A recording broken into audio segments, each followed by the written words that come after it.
Meu pai sempre disse para não confiar em banco. Ele repetia isso toda vez que assistia ao Jornal da Noite na televisão da sala. Ele guardava tudo em pastas velhas de papelão, daquelas amarelas com elástico grosso, que ficavam escondidas na gaveta de baixo do guarda-roupa dele. Para nós, a vida dele estava inteira ali dentro daquelas pastas cheias de poeira e recibos antigos de papel carbono. Mas a verdade é que o passado dele não estava no papel. Estava no digital. Eu descobri isso na tarde de uma terça-feira, exatamente 2 semanas depois do enterro dele.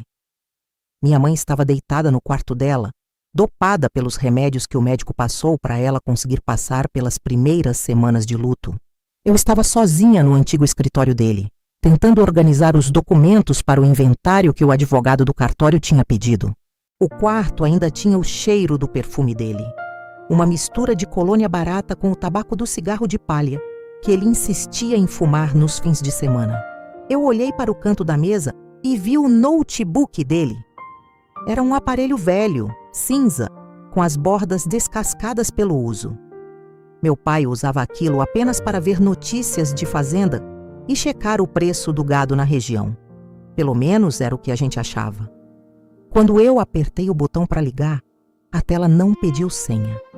Ele tinha o hábito de deixar tudo aberto, porque dizia que esquecia os códigos se ficasse mudando. A tela inicial carregou e a primeira coisa que apareceu foi uma aba aberta no navegador de internet.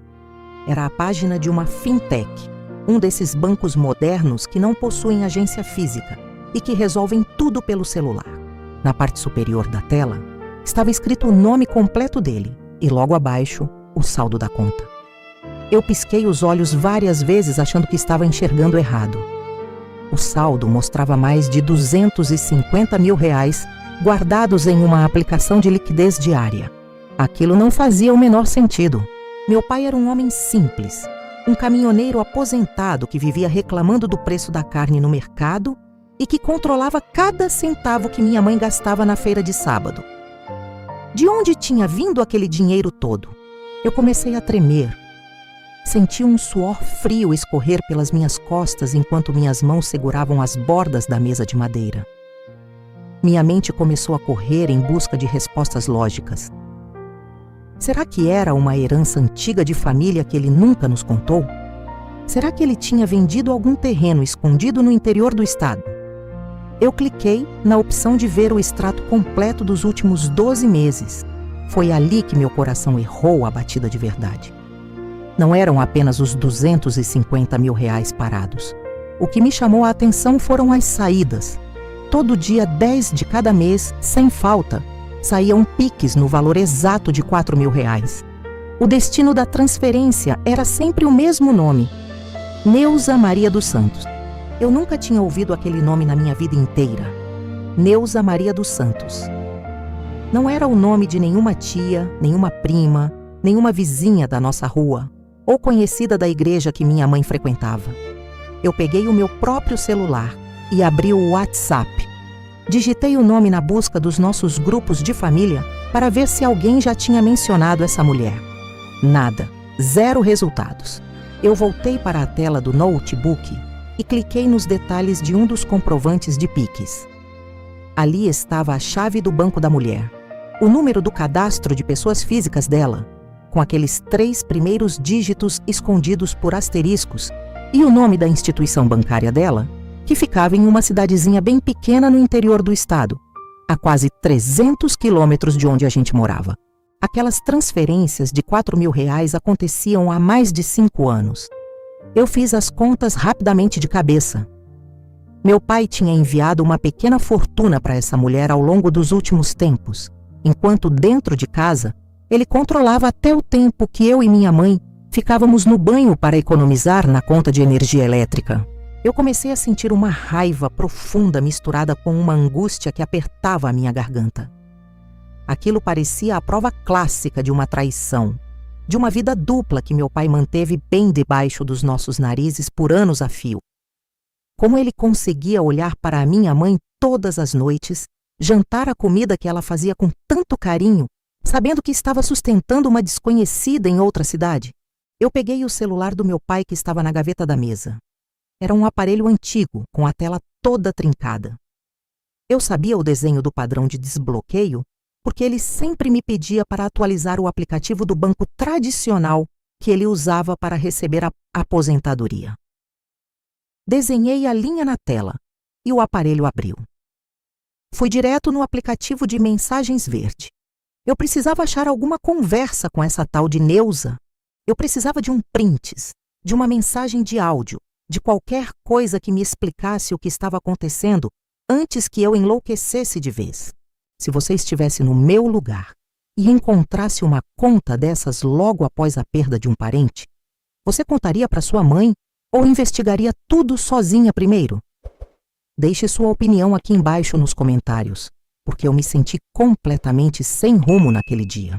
Quando abri a lista de conversas no WhatsApp do meu pai, eu achei que ia encontrar fotos, declarações de amor ou discussões longas, mas o que achei foi ainda mais intrigante. Não havia nenhuma conversa com o nome de Neuza. Havia apenas um contato salvo com a palavra trator, que tinha o mesmo número de telefone final que eu consegui identificar no cadastro da chave do Pix da conta digital. A última mensagem trocada entre eles tinha sido enviada 2 dias antes do meu pai sofrer o infarto que tirou a vida dele. Meu pai tinha escrito apenas: "O dinheiro já está na conta. Cuide bem das coisas por aí." A resposta da pessoa dona do número foi curta: "Obrigada, ele está bem. Deus te acompanhe."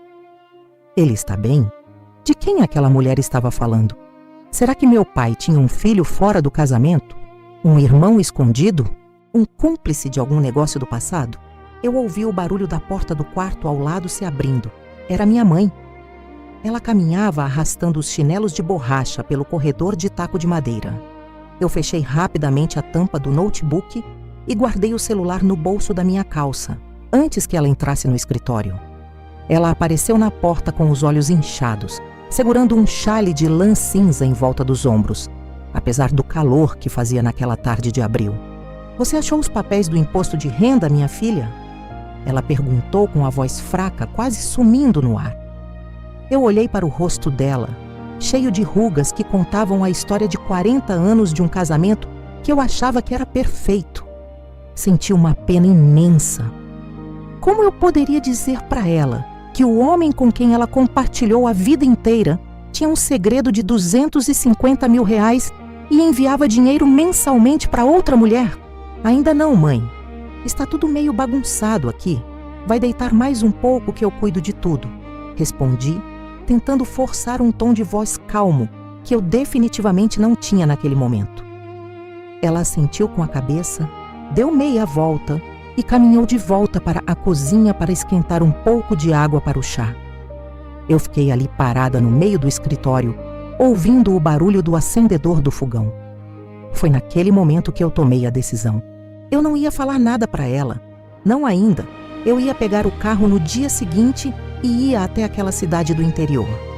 Eu precisava ver com os meus próprios olhos quem era Neuza Maria dos Santos. Eu não consegui dormir aquela noite. Cada vez que eu fechava os olhos, eu via os números na tela do computador. Viam os R$4.000 saindo todo mês. Eu pensava nas vezes em que deixei de comprar um sapato novo ou em que minha mãe economizou no supermercado porque meu pai dizia que as coisas estavam difíceis, que o frete do caminhão não estava rendendo nada e que o futuro era incerto. Na manhã seguinte, inventei uma desculpa para minha mãe. Disse que precisava ir até a capital, resolver um problema de documentação do meu próprio trabalho no YouTube e no sistema de automação que eu gerenciava. Ela não desconfiou de nada. Peguei a estrada logo cedo, por volta das 6 horas da manhã. O caminho era longo, cheio de curvas e caminhões pesados que me faziam lembrar do meu pai a cada quilômetro rodado. Conforme eu avançava pelo interior, a paisagem ia mudando. As grandes plantações davam lugar a pequenas propriedades rurais, casas simples de tijolo aparente e estradas de terra batida. O sinal do celular começou a falhar no visor do painel do carro. Eu tinha anotado o endereço da mulher em um bloco de notas antes de sair de casa. Era uma rua sem asfalto, perto de uma antiga linha de trem desativada na periferia daquela cidade pequena. Quando cheguei ao destino, passei direto pela casa 2 vezes antes de criar coragem para estacionar. Era uma casa humilde, pintada de um azul claro, que o sol já tinha desbotado quase por completo. Tinha uma cerca de madeira baixa e um quintal com várias plantas em vasos de cimento. Na varanda, havia uma cadeira de balanço vazia. Minhas mãos estavam suadas no volante. Eu desliguei o motor do carro, respirei fundo 3 vezes e abri a porta. Eu estava prestes a descobrir o maior segredo da vida do meu pai. E o medo de que a verdade destruísse a memória dele era quase insuportável. Eu caminhei até o portão de madeira que estava apenas encostado. Bati palmas 2 vezes.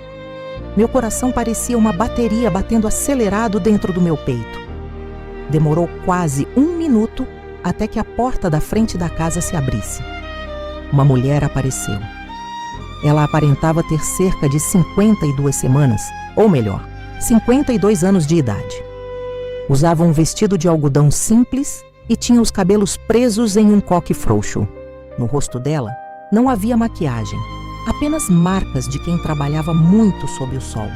Aquela era a Neuza. Pois não? Quem a senhora deseja? Ela perguntou com um sotaque carregado do interior, me olhando com uma mistura de curiosidade e desconfiança. Ela não me chamou de senhora por formalidade, apenas pelo respeito natural das pessoas daquela região. Eu dei um passo à frente, segurando a alça da minha bolsa com tanta força que os nós dos meus dedos ficaram brancos. Meu nome é Mariana.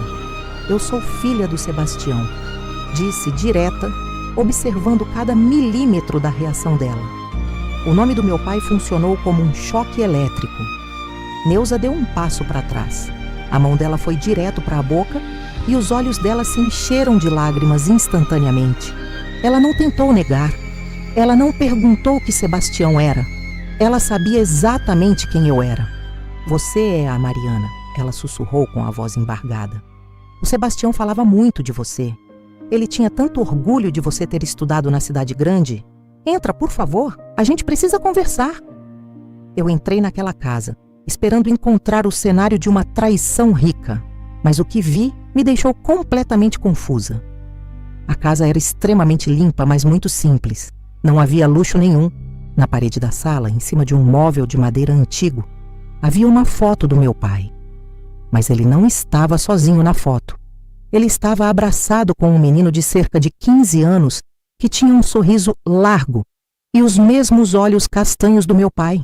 Se você está achando essa história tensa e quer saber o desfecho desse mistério que mudou a minha vida, clica no botão de gostei aqui embaixo. Isso me ajuda muito a continuar trazendo esses relatos reais para o canal.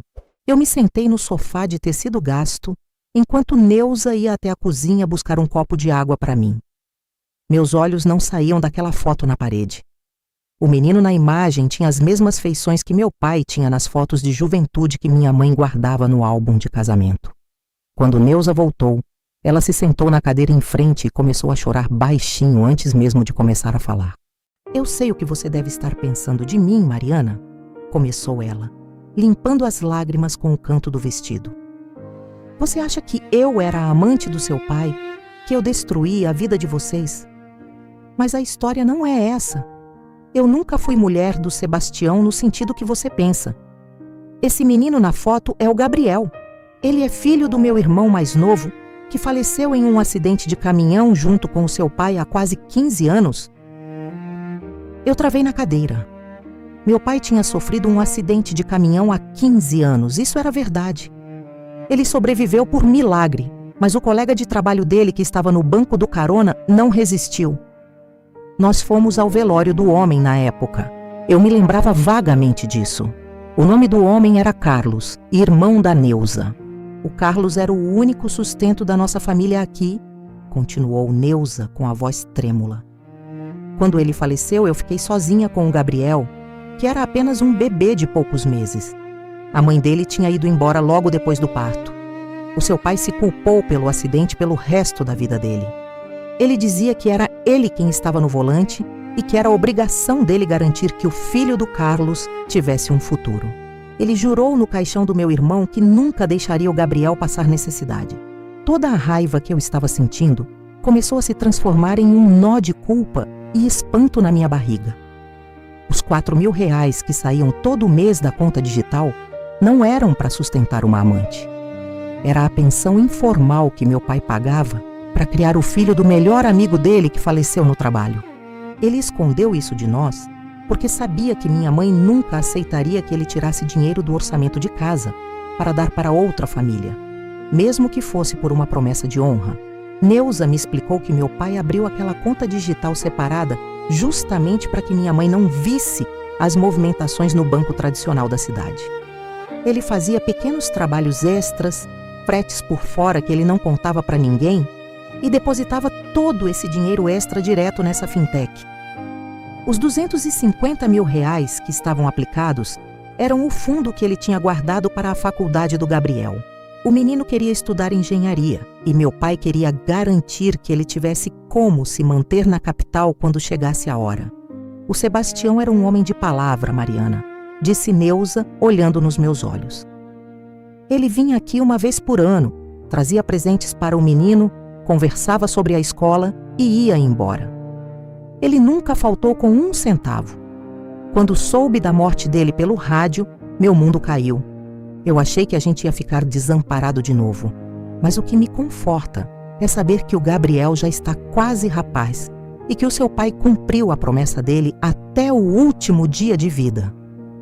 Eu saí daquela casa no fim da tarde com a cabeça rodando. Todo os do julgamento que eu tinha feito sobre o meu pai caiu por terra. Ele não era um traidor.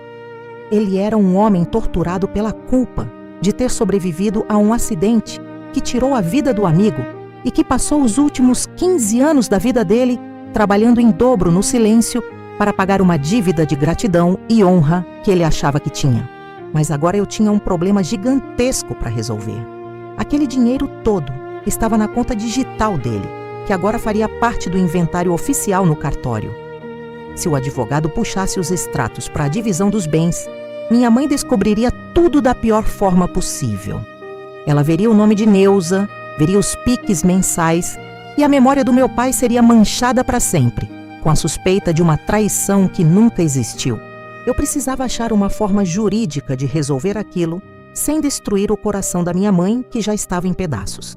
Assim que voltei para a minha cidade, procurei o advogado da família no dia seguinte. Eu precisava de uma consulta particular, sem a presença da minha mãe. Contei toda a verdade para ele, mostrei os prints que tirei do notebook do meu pai e expliquei a situação do Gabriel no interior. O advogado, um homem experiente que já tinha visto de tudo em termos de brigas de família por causa de herança, coçou a cabeça e olhou os papéis com preocupação. Mariana, legalmente falando, esse dinheiro na conta digital entra na partilha de bens comum, explicou ele, ajustando os óculos no rosto. Metade é da sua mãe por direito de meação, e a outra metade é dividida entre você e os seus irmãos, se você tivesse. Como você é filha única, fica tudo entre você e sua mãe. Se a gente apresentar essa conta no inventário do cartório, o juiz vai exigir a partilha e sua mãe vai ter acesso a todos os extratos de movimentação passada. Esdói. A única solução legal seria fazer uma cessão de direitos ou tentar comprovar que aquele valor específico era uma reserva de terceiros. Mas sem um contrato assinado em papel assinado pelo meu pai e pela Neuza, o banco digital não liberaria o acesso para mais ninguém além dos herdeiros legítimos. Meu pai tinha feito tudo na base da confiança, no fio do bigode, como os homens antigos costumavam fazer. Ele achava que a tecnologia da fintech ia proteger o segredo dele para sempre, sem entender que as leis do mundo real continuavam valendo no ambiente virtual.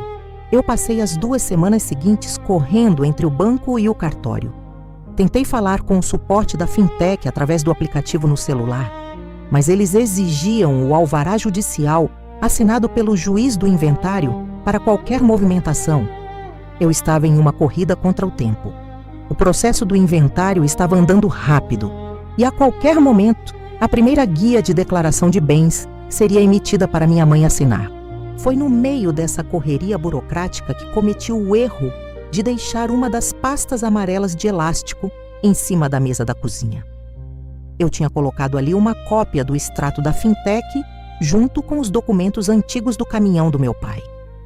Em um final de tarde, cheguei em casa e encontrei minha mãe sentada à mesa, com os óculos de leitura na ponta do nariz, segurando exatamente as folhas com o rastro dos piques. O meu coração congelou. O pior cenário que eu tinha imaginado estava acontecendo bem ali na minha frente. Ela estava lendo as linhas que mostravam os R$ 4.000 saindo todo mês para o nome de Neuza Maria dos Santos. Ela olhou para mim com os olhos cheios de água, a mão trêmula, segurando o papel de folha de sulfite branca. "O que é isso aqui, Mariana?" A voz dela saiu tão baixa que parecia um sopro. "Quem é essa mulher que o seu pai mandava dinheiro todo mês? Ele tinha outra família? Ele estava me enganando esse tempo todo?" O desespero na voz da minha mãe quebrou o restante de forças que eu tinha. Eu não podia mais mentir. Eu não podia inventar uma desculpa boba porque os números estavam ali, claros e implacáveis. Eu caminhei até ela, me ajoelhei ao lado da cadeira dela e segurei as mãos frias da minha mãe. E ali, com o barulho da geladeira antiga funcionando ao fundo, eu contei toda a verdade. Contei sobre a minha viagem ao interior, sobre a casa azul desbotada, sobre o Carlos que faleceu no acidente de caminhão há 15 anos, e sobre o menino Gabriel que tinha os mesmos olhos do meu pai, mas que era apenas o sobrinho do amigo que ele tentava proteger do abandono.